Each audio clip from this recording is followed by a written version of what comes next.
saudara-saudara. Hari ini saya ingin sharing satu firman, how to beat the giant. Bagaimana kita mengalahkan raksasa. Pasti saudara bisa menebak dari mana ayat yang akan saya ambil hari ini. Tentunya siapa lagi giant yang ada di Alkitab, yaitu Goliat. Nah, kadang-kadang kita di dalam pergumulan doa untuk menunggu mujizat dari Tuhan, kita menghadapi masalah. Kadang kita berpikir masalah itulah giant-nya, raksasanya. Tetapi saya menemukan bahwa ada satu giant atau raksasa yang jauh lebih berbahaya dan tidak kelihatan. Jadi bukan masalah yang kita hadapi itu giant-nya. Bukan persoalan yang kita jalanin itu Goliatnya. Tapi ada sesuatu di balik semua itu yang jauh lebih ngeri, yang sebetulnya harus kita lumpuhkan, harus kita tumbangkan. Nah, saya mau ajak saudara lihat 1 Samuel pasal yang ke-17. Saudara pasti sudah hafal dengan cerita Daud mengalahkan Goliat. Nah, banyak orang berpikir dan banyak orang berkata begini, pertempuran yang sesungguhnya itu bukan apa yang terjadi di depan mata secara fisik. Karena pertempuran yang pertama kali dan terbesar itu terjadi di sini, saudara. Terjadi di sini. Nah, karena itu saya ingin mengajak untuk melihat apa sih yang terjadi pada giant, bagaimana sebetulnya satu raksasa ini yang membuat banyak blessing, berkat-berkat yang seharusnya saudara dan saya terima itu jadi terhalang. Nah, kita lihat dari 1 Samuel pasal yang ke-17. Kita lihat dari ayat yang kedua. Saul dan orang-orang Israel juga berkumpul dan berkemah di lembah Tarbantin. Mereka mengatur barisan perangnya berhadapan dengan orang Filistin. Orang Filistin berdiri di bukit sebelah sini, orang Israel berdiri di bukit sebelah sana, dan lembah ada di antara mereka. Lalu tampillah keluar seorang pendekar dari tentara orang Filistin, namanya Goliat dari Gat, tingginya 6 hasta sejengkal. Ketopong tembaga ada di kepalanya, dan ia memakai baju sirah yang bersisik. Berat baju sirah ini 5.000 shikal tembaga. Dia memakai penutup kaki dari tembaga, dan di bahunya ia memanggul lembing tembaga. Sampai ayat 7 dulu. Gagang dan tombaknya seperti pesa tukang tenun, dan mata tombaknya 600 shikal besi beratnya, dan seorang pembawa perisai berjalan di depannya. Di Alkitab, setiap kali Yesus mau melakukan sebuah mujizat, kita kalau amati selalu didahului dengan ada respon iman yang diajukan kepada Yesus. Setiap kali Yesus selalu berkata begini, jadilah sesuai imanmu. Jadi saya menangkapnya begini, sebelum mujizat itu bisa kita terima, harus ada sebuah respon iman yang dimajukan ke hadapan Tuhan. Baru mujizat itu akan terjadi. Banyak contoh di Alkitab. Setiap kali misalnya ada perempuan datang kepada Yesus memohon kesembuhan, Yesus berkata jadilah sesuai imanmu. Dengan kata lain, perlu adanya iman untuk menarik mujizat. Nah, di dalam kitab Yakobus pasal 1, firman Tuhan menuliskan begini. Kalau orang itu bimbang atau ragu, maka jangan berharap akan dapat apa-apa. Perhatikan, janganlah berharap, janganlah ia mengira bahwa ia akan memperoleh sesuatu. Berarti saudara, cara menggagalkan untuk kita menerima mujizat adalah meniadakan iman. Bagaimana cara meniadakan iman? Adalah dengan menanamkan keraguan. Karena ketika keraguan muncul, jangan berharap kita akan menerima sesuatu dari Tuhan. Nah, ini yang saya lihat sebetulnya pertempuran yang sesungguhnya kita hadapi. Kalau hari ini saudara sedang mengalami satu pergumulan, satu permasalahan, maka satu peperangan yang tidak terlihat tapi sangat berbahaya adalah peperangan yang di dalam. Peperangan yang bagaimana? Yang melumpuhkan kekuatan saudara dan saya, yaitu melumpuhkan iman kita. Karena iman itu senjata untuk menarik keajaiban. Jadi cara yang dilakukan oleh iblis Iblis suka mencuri, membunuh, membinasakan. Maka cara yang dia lakukan adalah dia melumpuhkan iman karena dia tahu iman ini akan menarik keajaiban. Nah, dia tidak mau kita terima mujizat. Dia akan lumpuhkan iman ini.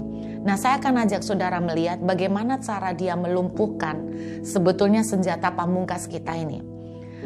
Di kejadian Goliat menantang tentara Israel. Saudara, ada sebuah keanehan. Jadi ketika orang Filistin berperang, Alkitab menuliskan satu pasukan di sebelah sini, pasukan musuh di sebelah sana. Apa yang dilakukan oleh orang Filistin? Kalau mereka memang sebegitu hebat, kenapa mereka nggak langsung perang aja? Tapi yang mereka lakukan adalah mereka memunculkan satu. Saudara, hanya satu. Tentaranya cuma satu. Tapi ini mampu melumpuhkan kekuatan tentara Israel.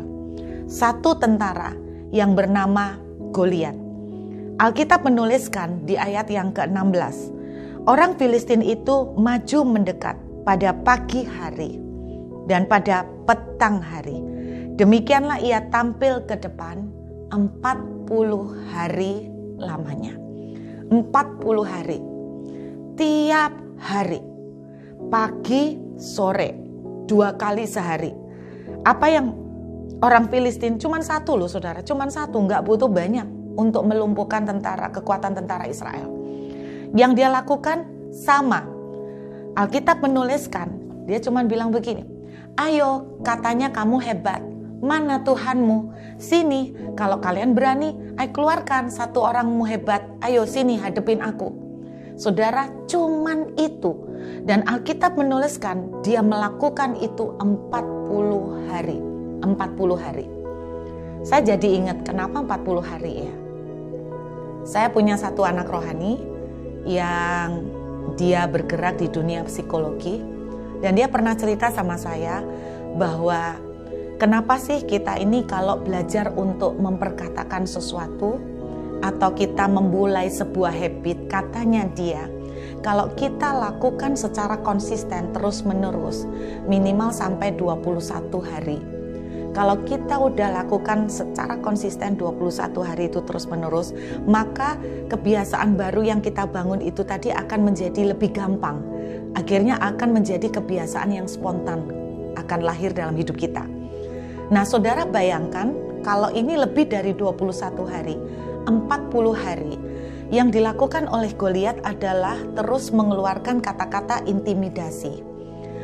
Yang mengatakan mana kekuatanmu, mana kehebatanmu, ayo sini keluarkan tentaramu, lawan saya. Saudara, dia 40 hari konsisten pagi dan petang sehari 2 kali. Saudara bayangkan apa yang akan terjadi pada orang Israel. Saya ajak saudara lihat di ayat yang ke-11. Ketika Saul dan segenap orang Israel mendengar perkataan orang Filistin itu, maka cemaslah hati mereka dan sangat ketakutan.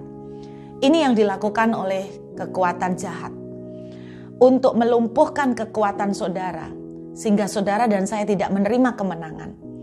Dia akan melumpuhkan lewat sebuah pintu gerbang yang namanya telinga. Dia akan masuki secara konsisten lebih dari 21 hari kepada orang Israel perkataan yang itu juga. Alkitab menuliskan dia melakukan perkataan yang itu juga. Apa yang dilakukan? Perkataan yang itu juga. Masuk lewat telinga. Dan ketika orang Israel mendengar, lalu mereka cemas dan ketakutan. Saudara, hari-hari ini gampang sekali bagi kita untuk menemukan berita-berita negatif. Kalau kita konsisten terus lebih dari 21 hari, apalagi konsumsi sehari 2 kali, saudara, itu betul-betul akan mematikan kekuatan saudara dan saya. Kalau tidak ada seorang Daud yang bangkit dan muncul, maka orang Israel akan dikalahkan pada hari itu. Tidak akan pernah menerima kemenangan. Ini terjadi lagi ketika saya mengingat ya, bagaimana cara Abraham selama menunggu anak perjanjian. Kalau saudara ingat, kenapa sih Tuhan kadang-kadang mengizinkan Abraham itu dipisahkan dari orang-orang lain? Karena untuk menghindarkan supaya telinga kita tidak gampang mendengar obrolan-obrolan yang negatif. Saya ingat sebuah cerita yang pernah saya khotbahkan, yaitu tentang Elizabeth. Ketika Elizabeth mendengar berita dari malaikat Tuhan bahwa dia akan hamil, terus kemudian dia hamil, Alkitab menuliskan dia langsung menyembunyikan diri selama kira-kira lebih dari 5 bulan. Kenapa Elizabeth itu menyembunyikan diri? Karena saya percaya kalau dia ketemu sama orang, terus tambah hari perutnya tambah membesar, ini dia orang tua loh saudara. Orang ketemu sama dia akan ngomong gini, loh perutmu kok besar? Jangan-jangan kamu kena tumor, jangan-jangan kamu kena kanker, jangan-jangan kamu mau mati. Saudara, akan ada berita-berita negatif, dan ketika dia mendengar berita negatif itu, kekuatan imannya akan lumpuh. Dan saya tidak tahu apakah Yohanes akan tetap dilahirkan ketika dia tidak mempunyai keyakinan sama sekali akan apa yang Tuhan janjikan. Nah saudara, Alkitab menuliskan masuk lewat pintu gerbang yang namanya telinga. Dengarkan, ini cara Goliat, cara giant, raksasa melumpuhkan kekuatan saudara hari ini melalui telinga. Lalu di ayat yang ke-5 dan ke-6 kita bisa melihat mulai dari ayat ke-4, 5, 6 gambaran dari Goliat. Saudara, Anda bayangkan kalau posisi Anda sebagai orang Israel. Maka yang membuat orang Israel pertama kali langsung lemes, keder, itu karena lihat penampilan Goliat. Tingginya 6 hasta sejengkal. Artinya apa? Kalau Anda bisa membayangkan ring bola basket, nah tingginya Goliat itu sebesar ring bola basket. Kemudian dituliskan juga dia memakai baju sirah seberat 5.000 shikal. Saya cari tahu 1 shikal itu berapa? 1 shikal itu 11,4 gram. Jadi kalau ditotal dalam kilo 57 kilo. Itu bajunya doang loh, 57 kilo. Terus mata tombak 600 shikal, itu senilai 6,8 kilo. 6,8 kilo. Anda bayangkan baju sirah aja 57 kilo, mata tombak aja, cuman mata tombak itu 6,8 kilo. Orang lihat gini, kalau saudara suruh lomba sumo atau lomba karate atau lomba wrestling, terus lihat musuh saudara kayak gini, maka hal pertama yang dipakai oleh kekuatan iblis untuk melumpuhkan kita adalah mata. Jadi 2 pintu gerbang kalau saudara tangkap, mata dan telinga. Kita melihat gede, tidak mungkin, sulit. Apa yang saudara lihat hari ini? Saudara melihat berita-berita, saudara mendengar berita-berita, melihat, mendengar, melihat keadaan, melihat sikon sekeliling, melihat banyak toko yang hancur, melihat banyak perusahaan yang kolaps. Saudara mulai lemah dan makin lemah. Kalau ini dibiarkan terus-menerus lebih dari 21 hari, itu akhirnya akan menjadi spontaneous, menjadi mental yang spontan akan lahir dari diri saudara. Mental apa? Mental keraguan, mental pesimis, mental putus asa. Itu yang akan dilahirkan oleh kekuatan kegelapan, dan memang itu tujuannya dia. Itu mata. Tapi sekarang kita lihat bagaimana caranya Daud melawan. Di dalam 1 Samuel pasal yang ke-17, kita lihat ayat yang ke-45. Kita lihat ayat 45. Tetapi Daud berkata kepada orang Filistin itu, engkau mendatangi aku dengan pedang dan tombak dan lembing. Tetapi aku mendatangi engkau dengan nama Tuhan semesta alam, Allah segala barisan Israel yang kau tantang itu. Hari ini juga Tuhan akan menyerahkan engkau ke dalam tanganku, dan aku akan mengalahkan engkau dan memenggal kepalamu dari tubuhmu. Hari ini juga aku akan memberikan mayatmu dan mayat tentara orang Filistin kepada burung-burung udara dan binatang-binatang liar, supaya seluruh bumi tahu bahwa orang Israel mempunyai Allah yang dahsyat, yang hidup. Saudara tahu cara Daud mengalahkan? Melalui ini, mulut, telinga, dan mata kita diserang oleh raksasa untuk melumpuhkan kekuatan iman kita. Bicara soal mata, saya ingat lagi sebuah kejadian di Perjanjian Lama ketika orang Israel keluar dari Mesir. Saudara ingat mereka di depan berhadapan dengan laut. Alkitab menuliskan, lalu mereka menoleh mereka menoleh. Dan ketika mereka menoleh, mereka tampaklah kepada mereka orang Mesir, tentara Mesir semakin mendekat. Alkitab lalu mengatakan mereka langsung berkata, "Tidak adakah kuburan di Mesir sehingga kamu mau menguburkan kami di sini?" Ini polanya. Mata, telinga kita diserang. Iman lumpuh. Cara Daud mengalahkan adalah dengan melepaskan perkataan. Daud melepaskan perkataan, saudara. Apa yang dikatakan Daud? Hari ini di dalam nama Tuhan aku akan melumpuhkan kamu. Hari ini juga aku akan mengalahkan kau. Hari ini juga aku akan membunuh kau. Aku akan memenggal kepalamu. Aku akan membiarkan mayatmu dimakan oleh burung-burung bangkai. Saudara, Daud melepaskan perkataan. Amin. Ketika perkataan kita keluarkan dari mulut kita, maka kita sedang bicara sama hati kita yang mulai lemah, sehingga iman kita mulai bangkit kembali. Ketika kita ngomong, telinga kita mendengar, dan iman kita mulai dibangkitkan kembali. Saudara, itu cara Daud mengalahkan Goliat. Saudara tahu nggak? Sebetulnya apa yang saudara lihat dari Goliat sebesar itu nggak ngeri-ngeri banget kok. Kenapa saya bilang begitu? Saudara tahu kenapa hanya dengan sebuah batu kecil Daud bisa mengalahkan Goliat? Persis batu itu nancap di jidat. Bukan karena kehebatan Daud. Nah, mari saya ceritakan kepada saudara kelemahan Goliat yang tidak pernah dilihat orang dari luar. Goliat itu ternyata besar. Kenapa orang Filistin tidak ada yang sebesar dia?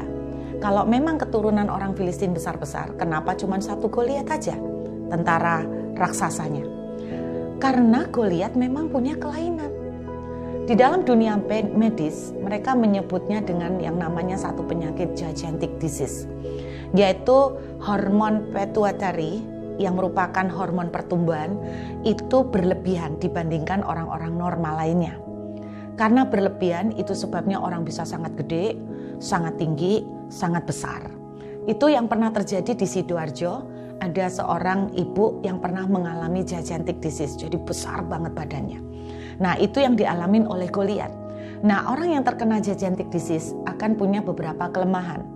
Kenapa saya bilang dia pasti punya potensi besar untuk mengalami gigantic disease? Karena dia ada kelemahan. Salah satu kelemahannya dia, orang yang mengalami gigantic disease, dia pertumbuhan semua tulangnya itu melar. Jadi ibaratnya orang itu tulang itu di-stretch, saudara. Nah, karena tulang itu di-stretch, otomatis akan terjadi pengeroposan tulang lebih cepat daripada orang normal. Itu sebabnya orang yang terkena gigantic disease pada dasarnya tidak akan lama, dia sebetulnya akan mati, dan tidak akan lama dia tidak bisa bertahan hidup, dia akan sulit untuk jalan dan sebagainya karena tulang-tulangnya keropos. Nah, salah satu bagian tulang yang paling keropos adalah di tulang kepala. Nah, saudara, Daud tidak pernah tahu bahwa kelemahan dari Goliat ada di jidat karena ini tulang yang paling tipis oleh karena gigantic disease. Saya sangat percaya ketika Daud mulai memperkatakan imannya, Tuhan itu melihat, wih, anakku ini begitu percaya sama aku. Dan saya percaya ketika Daud melepaskan deklarasi kemenangan, surga ikut turun bergerak. Saya percaya surgalah yang mengarahkan itu batu sampai ke bagian jidatnya Goliat. Dan salah satu kelemahan yang lain dari seorang penderita gigantic disease, yaitu matanya kan kabur. Karena ini udah mulai meregang semua, jadi matanya itu akan kabur karena saraf-saraf matanya itu kepencet, saudara. Mata akan kabur. Bagaimana kita tahu mata Goliat itu kabur? Kalau saudara lihat di ayat yang ke-7 dituliskan begini, seorang pembawa perisai berjalan di depannya. Saya mau kasih tahu buat semua saudara, di dalam tradisi peperangan zaman dulu, memang seorang pahlawan selalu ditemenin dengan seorang pembawa perisai. Dan pada umumnya seorang pembawa perisai itu bukan berjalan di depan, tapi di belakang. Dan ketika bosnya membutuhkan senjata, dia maju untuk ngasihkan senjata kepada pemimpinnya. Ada sebuah keanehan, kenapa pembawa perisai ini berjalan di depan Goliat dan bukan di belakang. Itu salah satu keanehan. Keanehan yang lain dari pembawa perisai ini. Apa fungsinya pembawa perisai? Perisai siapa yang dia bawa? Kalau Goliat sebegitu besarnya, mata tombaknya aja sudah 6,8 kilo. Bagaimana mungkin seorang pembawa perisai yang tubuhnya normal akan membawa senjata yang besar milik Goliat? Jadi perisai siapa yang dibawa? Jadi sebetulnya perisai yang dibawa adalah perisainya dia sendiri. Lalu fungsinya dia untuk apa? Dia bukan membawakan senjatanya Goliat. Dia sebetulnya kenapa berjalan di depannya? Karena dia harus menuntun Goliat. Karena matanya kabur. Kalau digandeng kan tidak mungkin saudara. Orang kan jadi tahu kalau Goliat engkong-engkong yang tidak bisa melihat. Dia tidak digandeng tapi disiasati dengan cara perisai, pembawa perisai ada di depan. Ini bukti adalah matanya kabur. Nah, saya kasih tahu buat saudara. Saudara dan saya tidak tahu. Orang Israel tidak tahu kelemahan ini. Bahkan Daud juga tidak tahu kelemahan ini. Tapi Tuhan, Allah yang Maha Tahu, Dia tahu kelemahan musuhmu.